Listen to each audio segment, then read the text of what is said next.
Kwa tukio lililotokea jana, haki ya nani? Wezi wakikamatwa wasisamehewe, ila wapigwe shoti wafe. Sababu sasa ikishafika tu usiku, ukitembea peke yako, ukiona tu mtu mbele, wewe mwenyewe unajikuta pressure inapanda, pressure inashuka, kwa sababu amani imetoweka. Ukimwona mtu yote unashindwa kumwamini. Jana nimetoka zangu kununua maharage ya jelo, napita kwenye chochoro moja, mara watu wanne wakaniweka kati.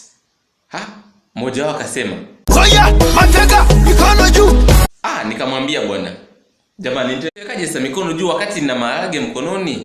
Yule aliyekuwa ameshika panga sasa akaniambia, "Hebu shusha chini." Shusha, nikashusha hayo maharage chini, nikanyosha mikono juu.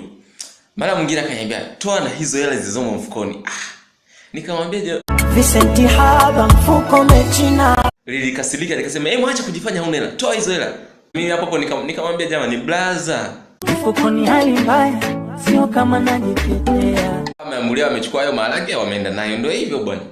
Sasa lakini narudi nyumbani namwambia jamaa kwamba wameninyang'anya. Akasema, unatoaje maharage kizembe hivyo wewe na wewe?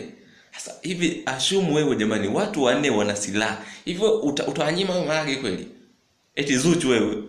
Ashumu sasa kuna huyo mtu amekuwekea panga saizi hii. Hivi wewe amekuomba hayo maharage, hivyo utafanya nini?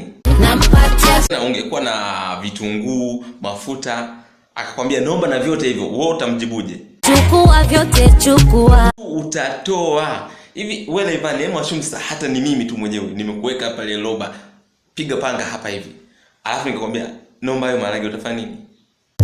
Nakupa yote. Lazima tu utoe, kwa sababu yani akishakuwekea tu panga, mwingine ana sime, mwingine ana mkuki, kwa mbali tu utaanza kuona picha kama vile ya jeneza. Sasa unaona hapa nimekufa, bora tu niwaachie tu. Na mimi jana nimwaachia bana.